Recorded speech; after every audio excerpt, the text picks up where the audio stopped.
आप सभी प्रतियोगी छात्रों का आज की कक्षा में स्वागत है। आप अध्ययन कर रहे हैं भारतीय संविधान और राज्य व्यवस्था के अंतर्गत भारतीय संविधान की मूल विशेषताएं। अब तक आप सभी लोगों ने भारतीय संविधान और उसकी मूल विशेषताओं के 7 भागों का अध्ययन कर लिया है। आज आप भाग 8 का अध्ययन करेंगे।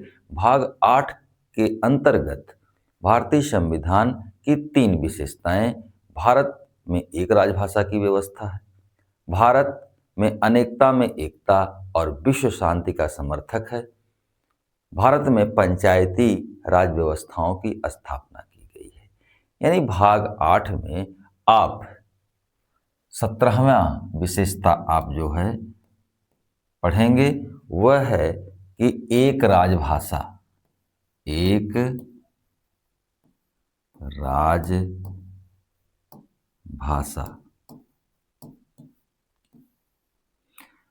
18वां जो आप पढ़ेंगे, अनेकता में एकता और विश्व शांति का समर्थक। क्या? अनेकता में एकता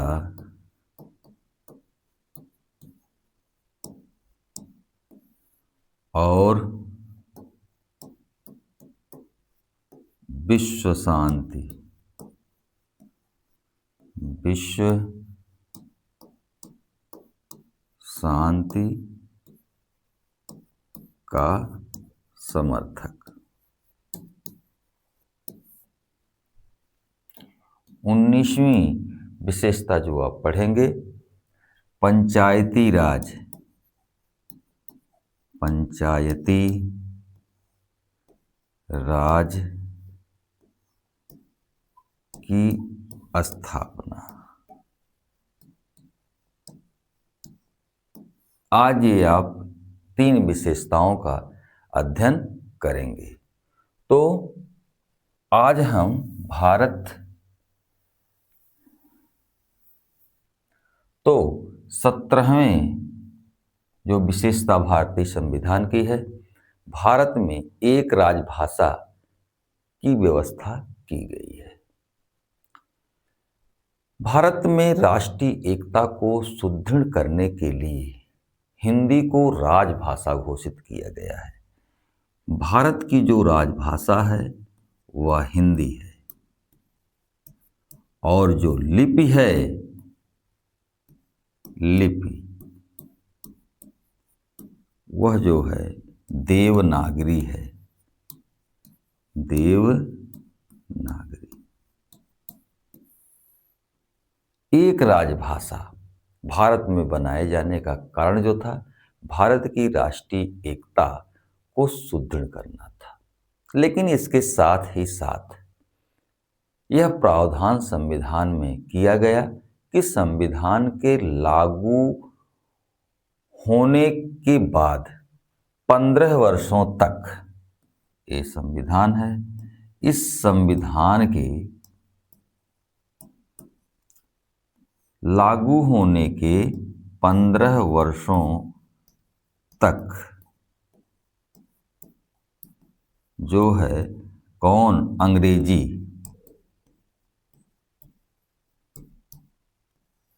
का प्रयोग होता रहेगा या अंग्रेजी के प्रयोग की आज्ञा दी गई। सन 1965 में सहभाषा विधेयक पारित करके हिंदी के साथ अंग्रेजी को अनिश्चित काल तक प्रयोग करने की अनुमति दे दी गई। 1965 में, कब? 1965 में सहभाषा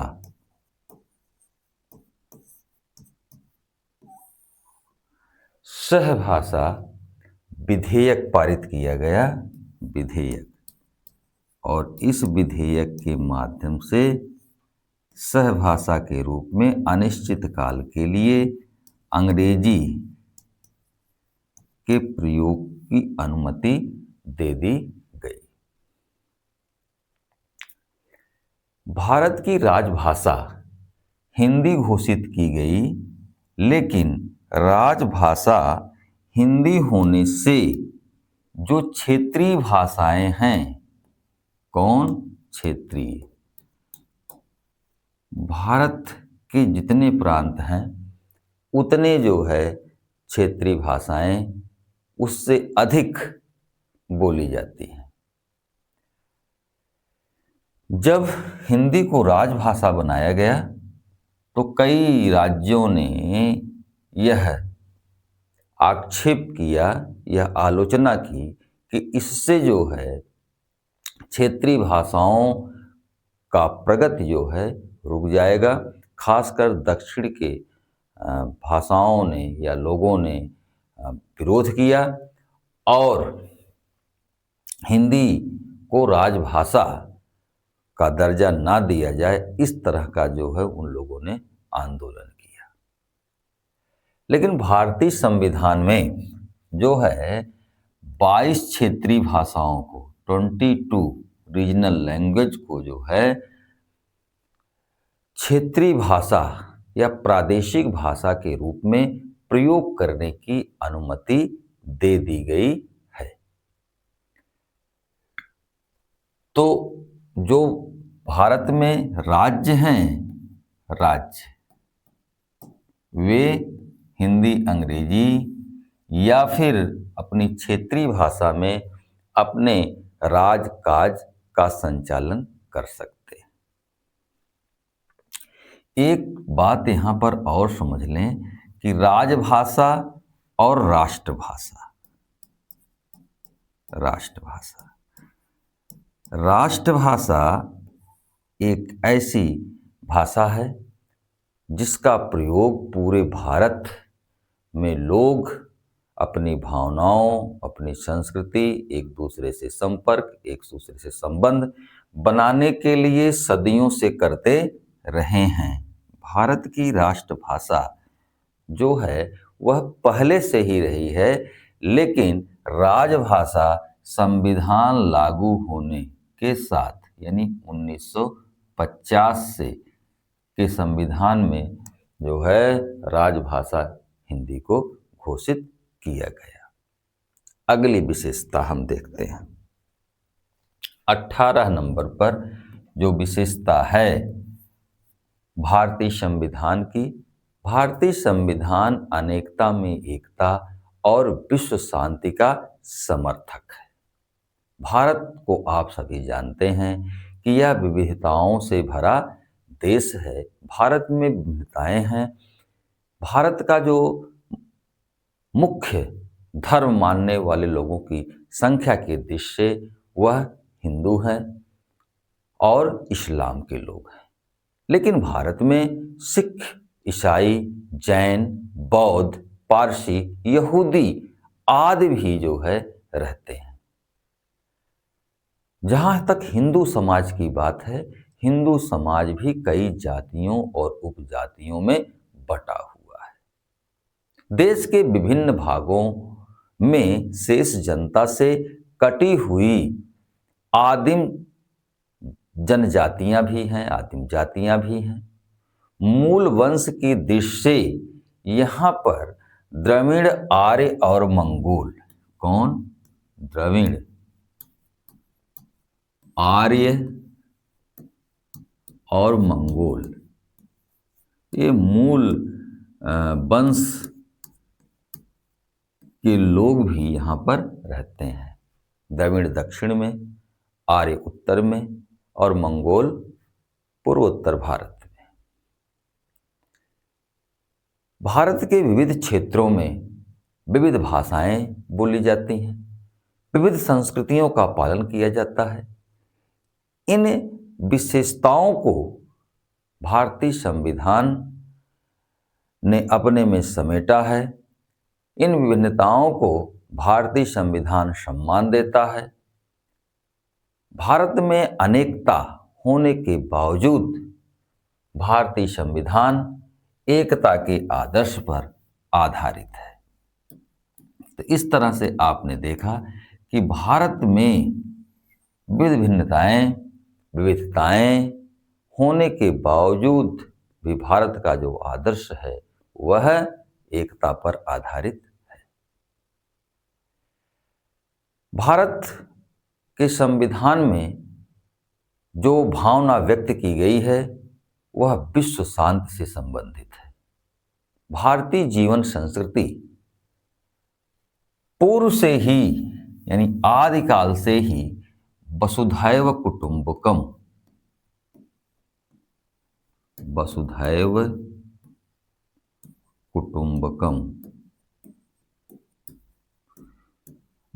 कुटुंबकम का अर्थ है कि संपूर्ण धरती के लोग हमारे परिवार हैं।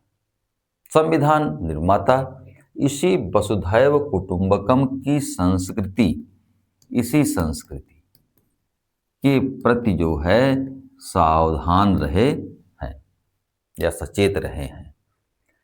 इसी कारण उन्होंने भारतीय संविधान के अनुच्छेद 51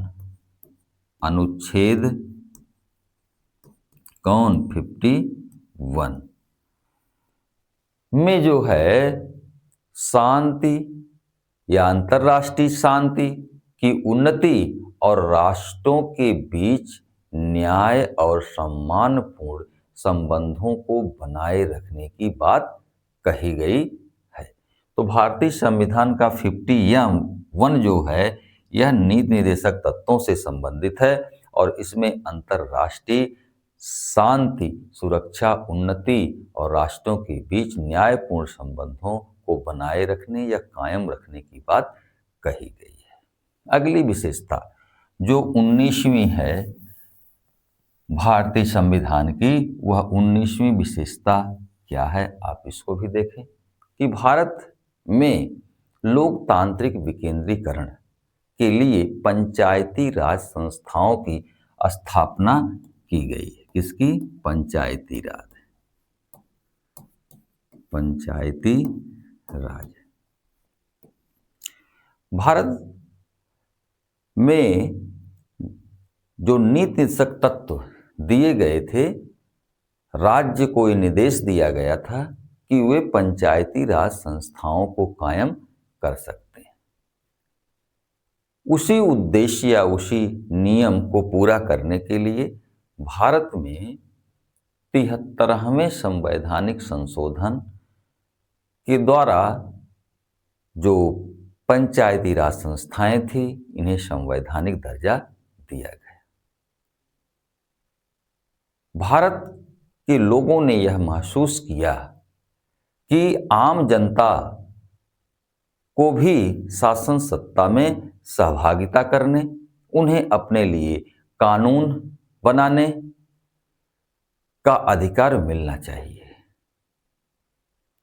जिससे लोकतांत्रिक व्यवस्था सुदृढ़ हो सके, कायम हो सके। क्योंकि जब भारत की आम जनता स्थानीय स्तर पर अपने लिए कानून बनाएगी तो उस स्थानीय स्तर की जो समस्याएं हैं, जो दिक्कतें हैं, उन दिक्कतों को दूर करने का भी प्रयास करेंगे और अपने विकास के लिए बेहतर व्यवस्था भी कर सकेंगे।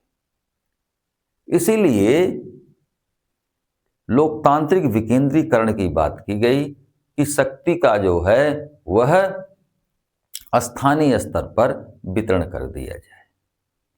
इसी लोकतांत्रिक विकेंद्रीकरण को सशक्त करने या साकार बनाने, भारतीय जनता को राजनीतिक गतिविधियों में सक्रिय भागीदारी देने तथा अपना शासन स्वयं या खुद चलाने के लिए संविधान के 73वें संवैधानिक संशोधन अधिनियम 1992, कौन?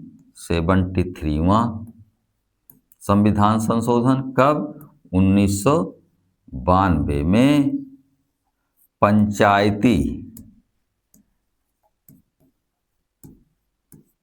पंचायती राज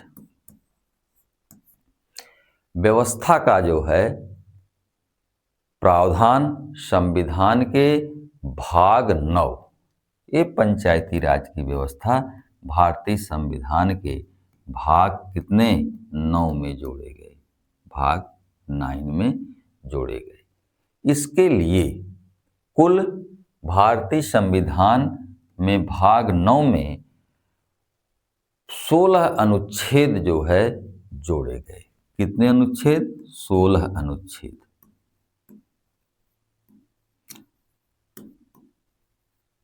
तथा पंचायती राज संस्थाओं के विषय कौन कौन से होंगे, इसके लिए संविधान में एक अनुसूची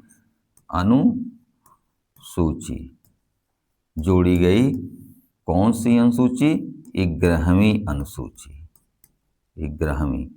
और इस 11वीं अनुसूची में जो विषय रखे गए वे 29 विषय रखे गए। इसमें कुल 29 विषय हैं जिन पर जो है पंचायती राज संस्थाएं कानून बना सकती हैं।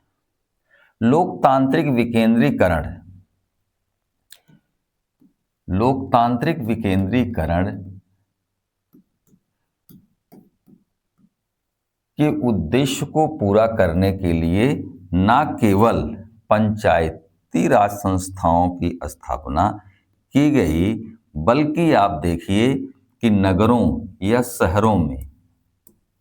शहरों में भी लोकतांत्रिक विकेंद्रीकरण किया गया, जिसके लिए नगर पालिकाओं की स्थापना की गई।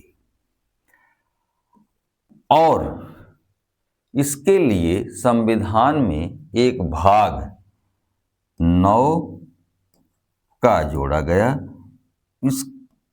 इस 9 का को जोड़ने के लिए 74वां संविधान संशोधन अधिनियम 1992 पारित किया गया तथा इसमें कुल 18 अनुच्छेद जो है वह जोड़े गए तथा एक नई अनुसूची, कौन सी अनुसूची? 12वीं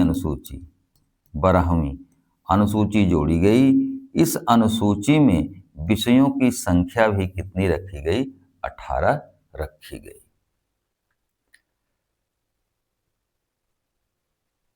और इन विषयों में यह प्रावधान किया गया कि पंचायतों और नगर पालिकाओं के कौन कौन से कार्य सौंपे जा सकते हैं। 73वां और 74वां यह संशोधन 1992 में तो पारित हुआ, लेकिन यह लागू कब हुआ? कभी कभी परीक्षाओं में यह सवाल भी पूछा जाता है। तो यह जून 1993 में ये पंचायती राज संस्थाएं लागू हो गई। पंचायती राज संस्थाओं के संदर्भ में कानून बनाने का जो अधिकार सौंपा गया है वह प्रांतों को है, यानी राज्य जो है वह पंचायती राज संस्थाओं के लिए कानून बना सकते हैं। तो आपने देखा कि भारतीय संविधान की में जो विशेषताएं हैं, उन विशेषताओं में एक विशेषता है कि भारत में एक ही राजभाषा है। संविधान अनेकता में एकता और विश्व शांति में विश्वास रखता है। संविधान जो मूल बना था उसमें पंचायती राज व्यवस्थाओं की व्यवस्था नहीं थी। वहाँ पर केवल नीतिशक तत्वों के अनुच्छेद 40 में पंचायती राज संस्थाओं के स्थापना की बात की गई थी, लेकिन 73वें और 74वें संविधान संशोधन के द्वारा लोकतांत्रिक विकेंद्रीकरण को साकार करने के लिए पंचायती राज संस्थाओं की स्थापना की गई। धन्यवाद।